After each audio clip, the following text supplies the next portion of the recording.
Back in paradise, the prophet's companions explain. Tabari. Iblis was cursed, and Adam settled in. Adam used to go about all alone, not having a spouse to dwell with.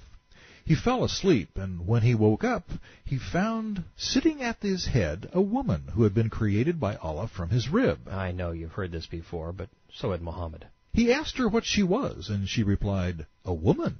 He asked for what purpose she had been created, and she replied, "For you to dwell with me."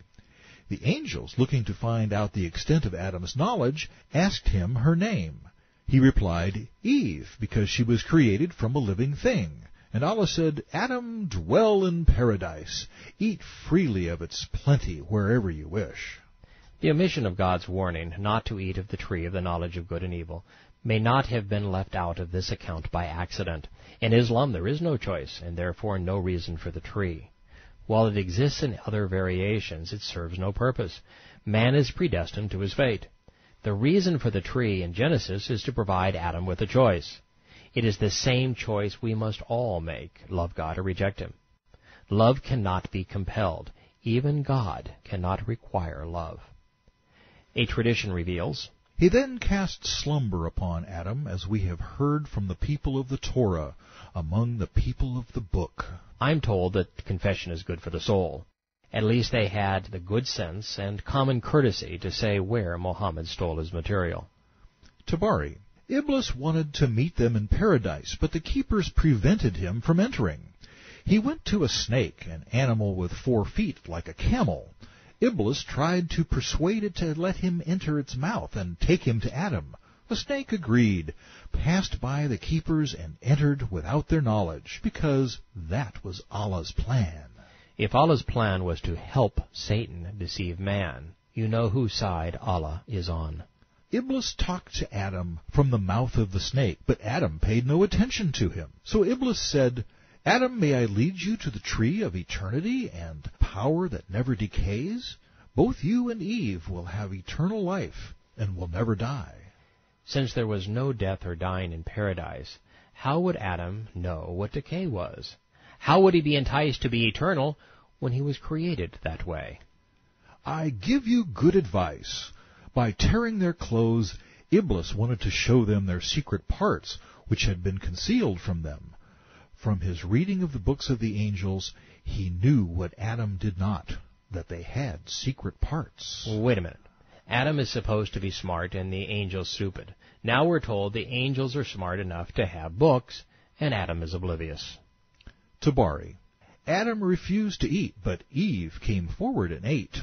Then she said, "Eat, Adam. I have had it, and it has done me no harm." But when Adam ate, their secret parts became apparent to them, and they started to cover themselves with leaves of paradise stitched together. This became Koran 7:22. But I don't get it. Why would showing Adam and Eve their private parts seduce them into rebellion? If sex isn't good, why is it the essence of Islamic paradise? As you might expect, there is more than one version of this story. So for some comic relief, let's look to another variant. Tabari. Iblis proposed to the animals on earth that they should take him into paradise so that he could speak with Adam and his spouse, but every animal refused. Finally, he spoke to the snake. It was dressed and walking on 4 feet, but Allah then undressed it and made it walk on its belly. Conjuring up the image of a dressed snake walking with a fiery jinn in its mouth, on 4 feet, being undressed by God, takes some doing. Over the next few pages, the man solely responsible for inventing Islam, Allah and the Quran, said, "The tree's branches were intertwined, and it bore fruit, which the angels ate to live eternally." Then Adam went inside the tree to hide. And Eve cut the tree, and it bled. The feather that covered Adam and Eve dropped off. So Now, Eve, as you cause the tree to bleed, you will bleed every new moon. And you, snake, I will cut off your feet, and you will walk slithering on your face. for giggles, Some camels were originally jinn. and It was a tree which made whoever ate from it defecate, but there must be no feces in paradise. since the angels ate from it to live eternally, where might they have answered the call of nature? For another insight into the mind of Mohammed, and therefore into the character of his God, Tabari. Allah said, "It is my obligation to make her bleed once every month, as she made this tree bleed. I must also make Eve stupid, although I created her intelligent." Zayed, Mohammed's adopted son, said, And Tabari, "Because Allah afflicted Eve, all of the women of the earth menstruate and are stupid." It's a wonder there are any Muslim women.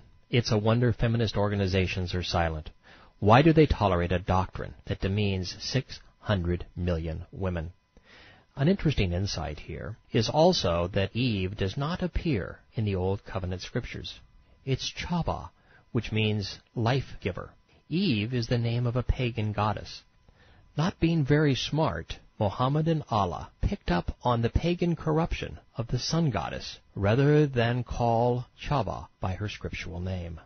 Tabari. I heard him swear by Allah unequivocally. As long as Adam was in his right mind, he never would have eaten from the tree. Eve gave him wine and got him drunk.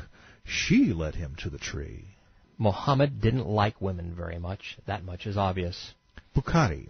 The Prophet said, "But for the Israelis, meat would not decay. If it were not for Eve, wives would never betray their husbands." He didn't like Jews either.